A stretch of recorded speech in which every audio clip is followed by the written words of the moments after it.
नमस्कार, स्वागत है आप सभी का खबर असरदार आप देख रहे हैं। आपके साथ मैं हूं पुनीत। खबरों की शुरुआत करेंगे। सबसे पहले बड़ी खबर आपको बता दें, जबलपुर से करीब 22 AK-47 जो चोरी हुई थी, इस मामले से जुड़ी हुई सबसे बड़ी खबर इस वक्त आपको दे रहे हैं।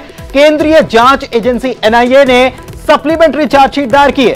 बिहार में MP से चोरी हुए 3 AK-47 राइफल मिली थी और आरोप पत्र में मुर्शीद उर्फ सुरमा और शमशेर आलम का नाम भी है। मध्य प्रदेश के जबलपुर के सरकारी कारखाने से ये पूरा मामला जुड़ा हुआ है और COD से करीब 22 AK-47 की चोरी का ये पूरा मामला है। ये बड़ी खबर आपको इस मामले में बता रहे हैं कि NIA की तरफ से इस पूरे मामले में सप्लीमेंट्री चार्जशीट दायर की गई है। करीब 22 AK-47 राइफल की चोरी का ये पूरा मामला है और NIA ने जो चार्जशीट, सप्लीमेंट्री चार्जशीट जो दायर की है, इसके बारे में और ज्यादा जानकारी के लिए बात करेंगे। शंकर आनंद हमारे सहयोगी जुड़े हुए हैं। शंकर, क्या जानकारी? देखिए, केंद्रीय जांच एजेंसी ने इस मामले में सप्लीमेंट्री चार्जशीट दायर करते हुए तकरीबन 20 आरोपियों के बारे में जिक्र किया है, जिसमें कि बताया गया है कि किस तरह से जबलपुर से और बिहार के मुंगेर से AK-47 जैसे आधुनिक हथियार जो है वो वहां से चोरी किए गए और इस मामले में किन किन आरोपियों की जो भूमिका है उसके बारे में इस सप्लीमेंट्री चार्जशीट में जिक्र किया गया है। खासतौर पर शमशेर, इमरान, रिजवान बेगम का जो है विशेष तौर पर इसमें जिक्र किया गया है, जिसमें बताया गया है कि किस तरह से ये पूरे जबलपुर में जिस तरह से बकायदा इसका नेटवर्क फैला था और उसके बाद यहाँ पर जबलपुर से जिस तरह से बकायदा यहाँ से चोरी की गई थी AK-47 और जबलपुर से अगर बात करें तो तकरीबन 70 आधुनिक हथियारों की चोरी हुई थी और मुंगेर की बात करें तो मुंगेर से तकरीबन 47 AK-47 हथियार की चोरी की गई थी और सरकारी जो कारखाने हैं वहां से जो चोरी की गई थी। तो इस मामले में केंद्रीय जांच एजेंसी को ये जांच का जिम्मा सौंपा गया था और इस मामले की तफ्तीश करने के बाद इन तमाम 20 आरोपियों के बारे में चार्जशीट में काफी विस्तार से चर्चा की गई है। उसमें बताया गया है कि किस तरह से इन लोगों के खिलाफ मामला बनता है। हालांकि इस मामले में जिस तरह से कार्रवाई की गई थी, 15 आरोपियों को गिरफ्तार करके जेल भी भेजा गया था। तो निश्चित तौर पर कहा जा सकता है कि केंद्रीय जांच एजेंसी NIA की एक ये बड़ी कार्रवाई है और इस बड़ी कार्रवाई के तहत जो सप्लीमेंट्री चार्जशीट फाइल किया गया है उसमें 20 प्रमुख आरोपियों का नाम उसमें है और उसके बारे में किस तरह से उसके खिलाफ जो बड़े मामले हैं उसको बकायदा उसमें बताया गया है। और इस जो सप्लीमेंट्री चार्जशीट है ये इसे बिहार स्थित पटना के NIA कोर्ट में इसे वहां पर दायर किया गया है और कहा जा सकता है कि आने वाले वक्त में इस मामले में कुछ और आरोपियों का नाम ये जो 20 आरोपी बनाए मध्य प्रदेश के भी इसमें है क्या? निश्चित तौर से इसमें मध्य प्रदेश के कई लोग हैं जिसका जिक्र जो है उसमें किया गया है और जिस तरह से हम 3-4 आरोपियों का नाम का जिक्र कर रहे थे तो उसमें एक बड़े लेवल पे वहां पर एक साजिश को अंजाम दिया गया था और इस मामले में शुरुआती तौर पे कोशिश की गई थी कि जो कारखाने के जो छोटे मोटे कर्मचारी हैं वहां से अपना कनेक्शन बनाने की कोशिश किया गया था। उसके बाद धीरे धीरे इस मामले में वहां पर कारखाने के बड़े लोगों के साथ में एक साजिश को अंजाम दिया गया था, जिसके बाद ही 70 से ज्यादा AK-47 हथियारों की यहाँ से चोरी की गई थी। एक तरह से कहा जा सकता है कि इस मामले में NIA ने बहुत सटीक एक इन्वेस्टिगेशन किया है। शायद उसी का तकाजा है कि इस मामले में 22 आरोपियों के खिलाफ बकायदा उसको नामजद किया। 15 से ज्यादा आरोपियों की गिरफ्तारी हुई, जिसमें कि मध्य प्रदेश से कई आरोपियों को गिरफ्तार किया गया था इस मामले में। शुक्रिया आपका शंकर इस जानकारी के लिए।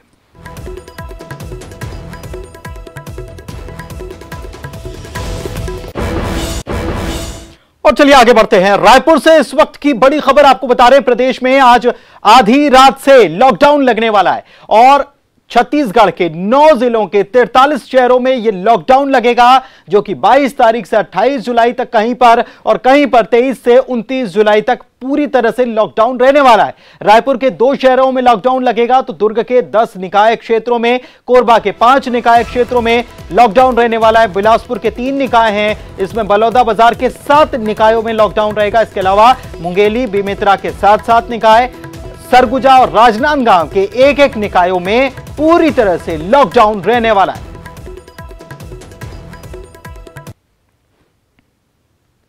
कि नागरिकगण वर्तमान में नगर पालिक निगम रायपुर और बीरगांव क्षेत्रों में कोरोना की बढ़ते संक्रमण को देखते हुए उसको रोकने के लिए पूरी क्षेत्र को कंटेनमेंट जोन घोषित किया गया है, जो 21 की मध्य रात्रि से 28 जुलाई की मध्य रात्रि तक लागू रहे। और इधर मध्य प्रदेश की बात की जाए तो राजधानी भोपाल के पुराने भोपाल में आज रात 8 बजे से लॉकडाउन लागू हो चुका है। पुराने शहर के कई इलाकों में 24 तारीख तक यह लॉकडाउन रहने वाला है। लॉकडाउन का यह फैसला कोरोना के बढ़ते मामलों की वजह से किया गया। भोपाल में अब तक कोरोना के 4600 के पार केस सामने आ चुके हैं, जिनमें से 140 की मौत हो चुकी है और 3000 से ज्यादा मरीज रिकवर भी हो चुके हैं।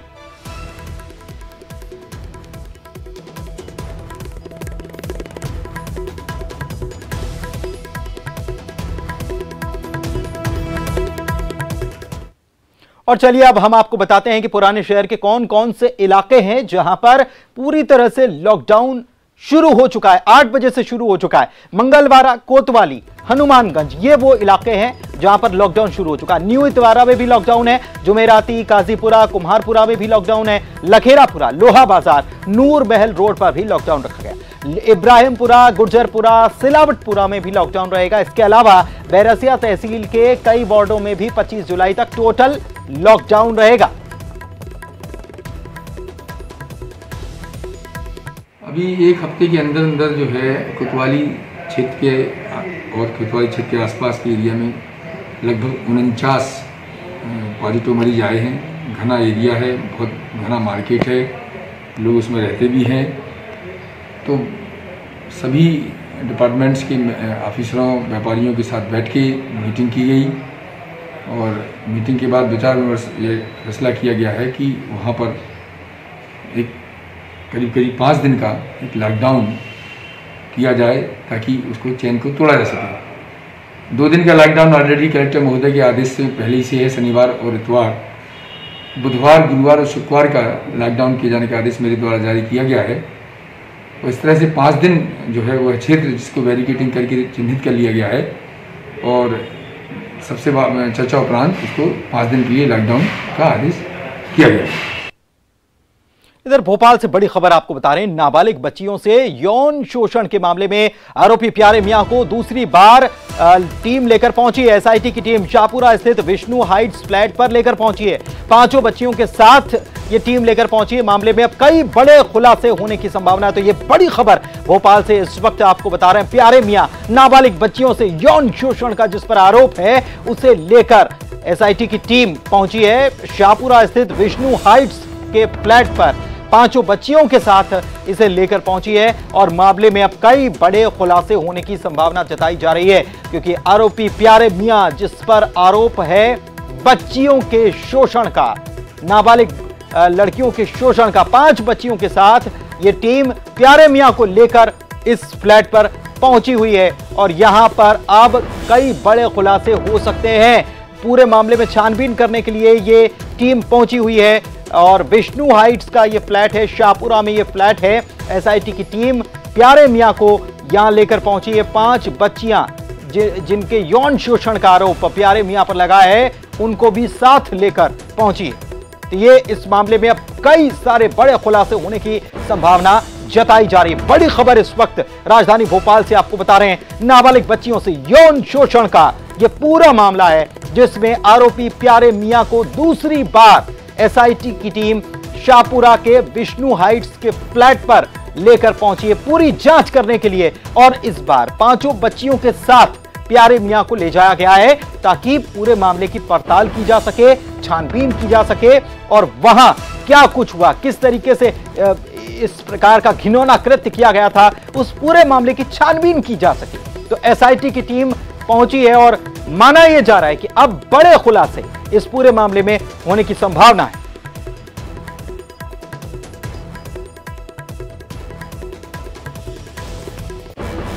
मनोज हमारे सहयोगी इस वक्त हमारे साथ फोन लाइन पे जुड़े हुए हैं। मनोज, इस बड़ी खबर के बारे में क्या नई जानकारी?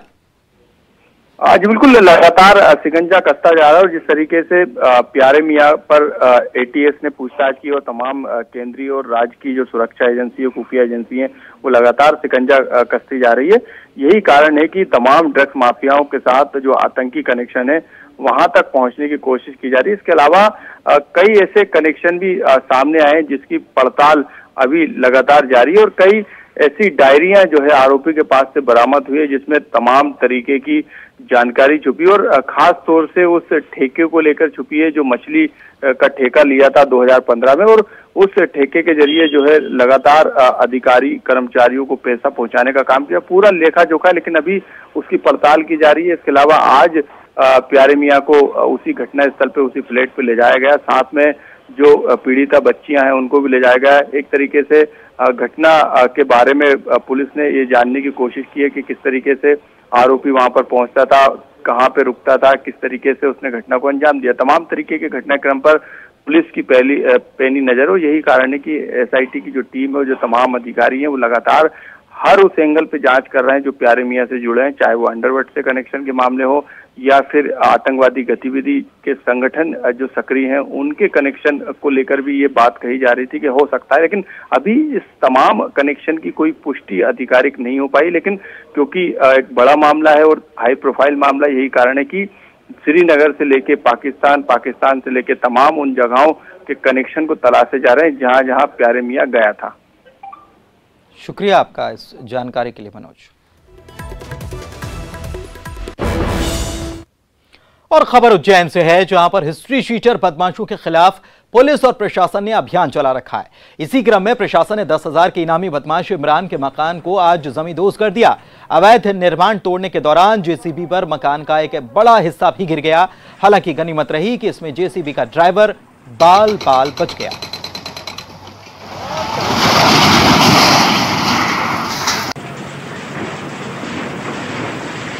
बिल्ला के खिलाफ कार्रवाई आज करी गई है और उसका जो घर है उसको तोड़ने की कार्रवाई जो लीगल तरीके से बनाया हुआ था उसकी कार्रवाई करी गई है। उसके खिलाफ 10 प्रकरण जो है वो पेंडिंग है।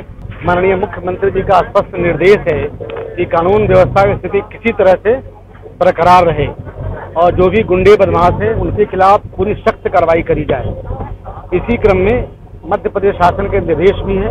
हमने पहले से भी गुंडा अभियान चला रखा था माननीय शासन के निर्देशानुसार। उसी क्रम में हम लोगों ने उज्जैन जिले के बहुत सारे ऐसे गुंडों को चिन्हित किया है जिनका शहर में आतंक है, मोहल्ले में आतंक है और जिनके खिलाफ सख्त कार्रवाई करने की बहुत जरूरत है ताकि कानून व्यवस्था बन सके और लोगों में गुंडों के खिलाफ भय मुक्त हो सके। इधर सिंगरौली जिले में निजी स्कूलों को मान्यता देने के एवज में रिश्वतखोरी का एक ऑडियो वायरल हो रहा है। इसमें शिक्षा विभाग में तैनात एक सहायक संचालक निजी स्कूल के संचालक से 30,000 रुपए की रिश्वत मांग रहा है। न्यूज 18 इस ऑडियो की पुष्टि हालांकि नहीं कर रहा। वहीं जिन अधिकारियों का यह कथित ऑडियो बताया जा रहा है उन्होंने भी इससे इनकार किया है। हेलो हेलो, हाँ सहायक संचालक बोल रहा था। सहायक संचालक का नाम है सर जी अपना के? Real call. रियल कॉल, हाँ सहायक, हाँ अच्छा, हाँ बोली। सहायक संचालक शिक्षा सिंगरौली बोल रहा हूँ। हाँ बोलिए सर जी। मान्यता की फाइल आपकी लगी है? हाँ सर लगी है ना, माँ इंटरनेशनल पब्लिक स्कूल की। तो आप कब आ रहे हैं? सर अभी तो हम आपसे बताए थे कि चोटिल भी थे और घर में थोड़ी सी समस्या है। नहीं तो व्यवस्था हो गई है सर। कितना है? कितने? अरे उनका तो बहुत अधिक है यार, बहुत डिमांड है। किनका सर जी? डीओ साहब का। कितना है? अरे वो तो 40 बोल रहे थे। हाँ। तो हमने कहा कि सर अभी यही से महाकाल में जो है तो अब थोड़ा सा राहत दे दें। हाँ कहीं हो गया, चलो 10 कम किए देते हैं। अब जानते कहा है सर जी। हाँ कि मान ली कोरोना के चलते हम फरवरी से स्कूल हम प्राइवेटे पढ़ाई थे, वैसे हम कोनो बहुत बड़ा आदमी नहीं आया है। हाँ अब फरवरी से आया सो बैठा रही मार्च से। अब देख कर, हाँ ठीक है भैया। सुनन है। हाँ ये अमृत विद्यापीठ वालों के जानी थे सोनी तिवारी के? हाँ हाँ हाँ हाँ हाँ हाँ। उनका नंबर है क्या? हाँ कहे उनसे बात कर ली। हाँ और उन्हीं के खाता में डाल दी। मेरे संज्ञान में कोई मामला नहीं है। यदि ऐसा कोई कुछ कर रहा है तो सब फर्जी है, मुझे बदनाम करने के लिए किया जा रहा है। लगभग 70 विद्यालयों की आई थी, इसमें से 66 रिजेक्ट हो गई हैं, है ना, 4 को मिली मात्र। खबर सतना से, जहां पर पुलिस ने बाइक चोर गिरोह का खुलासा किया। पुलिस ने इस गिरोह के 4 आरोपियों को भी गिरफ्तार किया। इनके पास से चोरी की 23 बाइक बरामद की गई है, जिसकी कीमत करीब 18 लाख रुपए बताई जा रही है। पुलिस के मुताबिक आरोपियों ने सतना के साथ सीधी रीवा के साथ कई जिलों में चोरी की वारदात को अंजाम दिया था।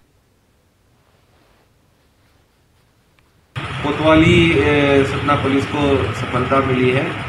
4 आरोपी पकड़े गए, एक गैंग के हैं और इनके कब्जे से करीब 23 मोटरसाइकिल जो है 18 लाख करीब की जो है पुलिस ने जब्त किया है। ये मोटरसाइकिल अपने और आसपास के जिलों के हैं, चोरी गया है और जो गैंग के मेंबर्स हैं सीधी और सतना का है। आगे भी हम लोग और तफ्तीश कर रहे हैं कि कहाँ बेचते थे और भी गाड़ियाँ हो सकता है।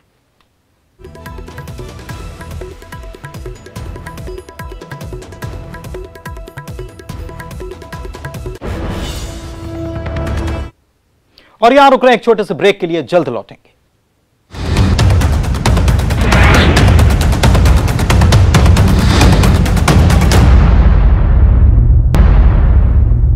उज्जैन में एसटीएफ को बड़ी कामयाबी हाथ लगी है। एसटीएफ ने वन्य जीवों की तस्करी करने वाले 2 अलग अलग गिरोह के 10 लोगों को अपनी पकड़ में किया है। इनमें से 4 महिलाएं शामिल हैं और इनके पास 2 सैंड बोआ स्नेक्स और 1 गोल्डन उल्लू बरामद किया गया है, जिसकी कीमत 3 करोड़ के आसपास बताई जा रही है।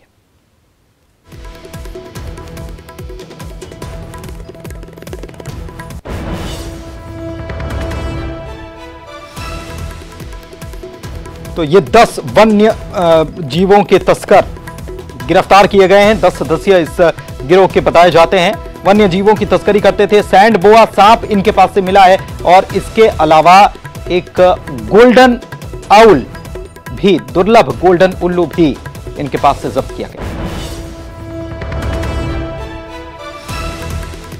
ये एसटीएफ उज्जैन के द्वारा 2 अलग अलग कार्रवाइयों में दुर्लभ वन्य प्राणियों को रेस्क्यू कराया गया है। एक कार्रवाई में 6 आरोपियों से 2 मुहासाप रेड सैंड बोआ जिसको बोलते हैं वो पकड़ा है और उसको वन विभाग के सहयोग से रेस्क्यू कराया है। दूसरी एक कार्रवाई में 4 आरोपियों से गोल्डन ईगल आउल, सुनहरा उल्लू, ये पकड़ा है और इसको वन विभाग के सहयोग से रेस्क्यू कराया है। इधर ग्वालियर से खबर आपको बताएं कि यहां कल से दिन का कर्फ्यू हटाया जाएगा और सुबह 6 से शाम 7 बजे तक शहर खुलेगा। रात 8 बजे से सुबह 5 बजे तक यहां कर्फ्यू लगा रहेगा। कलेक्टर ने इसके आदेश जारी किए हैं। क्राइसिस मैनेजमेंट की बैठक में यह फैसला ले लिया गया है। आज 37 कोरोना पॉजिटिव मरीज आए हैं सामने और कुल पॉजिटिव मरीजों का आंकड़ा ग्वालियर में 1792 हो चुका है। आज ग्वालियर में लगभग 37 मरीज कोविड पॉजिटिव प्राप्त हुए हैं और 50 के आसपास डिस्चार्ज हुए हैं। तो स्थितियां लॉकडाउन के कारण सुधरी हैं और कंट्रोल में रही हैं। सभी लोगों से अपेक्षा है कि घर पे रहें, मास्क लगा के रहें। कल से हम लॉकडाउन खोल रहे हैं। शाम को 7 बजे से दुकानदार दुकानें बंद करना शुरू करेंगे और 8 बजे तक अपने घरों में पहुंच जाएंगे। 8 बजे के बाद और सुबह 5 बजे तक पूर्णतः कर्फ्यू रहेगा। हमारी सभी जनता से अपील है कि वो सब्जी मंडी में सब्जी लेने ना जाएं, ठेले से ही सब्जी खरीदें। जो सब्जी मंडी है वहाँ से केवल थोक व्यापारी ही सब्जी खरीद सकते हैं। आप लोगों से हमारा ये भी आग्रह है कि आप लोग अगर सोशल डिस्टेंसिंग का पालन नहीं करेंगे, मार्केट में भीड़ भाड़ लगाएंगे तो पुनः केस बढ़ सकते हैं और उसके बाद जिस भी एरिया में ऐसा होगा या अगर पूरे ग्वालियर में ज़्यादा होगा तो क्राइसिस मैनेजमेंट के सदस्यों का सुझाव है कि तत्काल और लंबा लॉकडाउन लगा दिया जाएगा। तो सभी लोग अगर लॉकडाउन से बचना चाहते हैं, जीवन को सामान्य रखना चाहते हैं, तो सभी से हमारी अपेक्षा है कि लॉकडाउन के नियमों का जो भी सोशल डिस्टेंसिंग के नियमों का कठोरता से पालन करें। ऐसा हम ग्वालियर के भविष्य के लिए और ग्वालियर के निवासियों की सुरक्षा के लिए बहुत जरूरी है।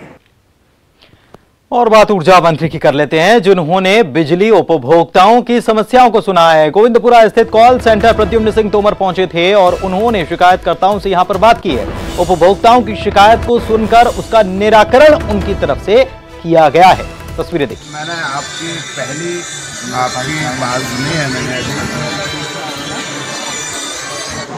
मैं प्रद्युम्न सिंह तोमर बोल रहा हूँ, ऊर्जा मंत्री मध्य प्रदेश शासन।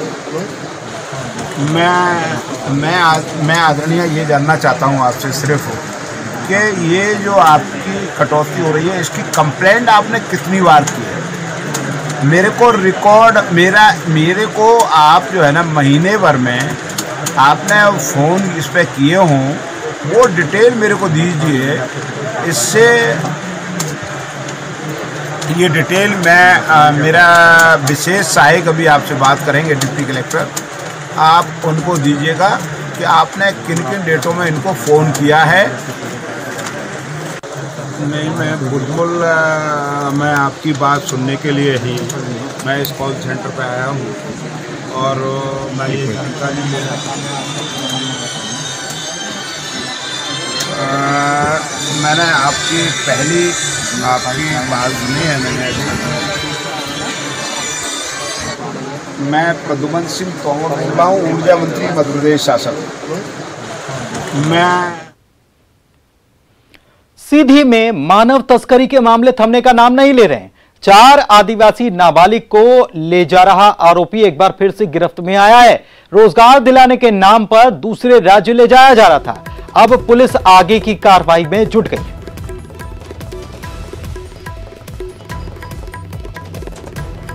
सूचना मिलने पर पुलिस थाना कोतवाली ने कार्रवाई की है और कुसमी थाना क्षेत्र अंतर्गत हमारे 4 बच्चों के साथ में अन्य वयस्क लोग थे, उनके साथ में 2 गाड़ियों से जिले से बाहर ले जाया जा रहा था और जैसे ही सूचना मिली तो थाना कोतवाली पुलिस ने इन सबको पकड़ लिया है। आरोपी की गिरफ्तारी की गई है और इसमें मामला पंजीबद्ध किया गया है 363 374 IPC के तहत और नाबालिग बच्चों को दस्तयाब कर लिया गया और आगे वैधानिक कार्रवाई की जा रही है। और एक अच्छी खबर आपको बताते हैं, पन्ना से खबर है जहां पर एक मजदूर लखपति बन गया, किस्मत बदल गई। कैसे? दरअसल मजदूर को हीरा मिला है और यह हीरा 10 कैरेट 59 सेंट का बताया जा रहा है। काफी बड़ा है और जेम क्वालिटी का यह हीरा बताया जा रहा है। मजदूर ने इस हीरे को दफ्तर में जमा करवा दिया है और इसकी कीमत लाखों में बताई जा रही है।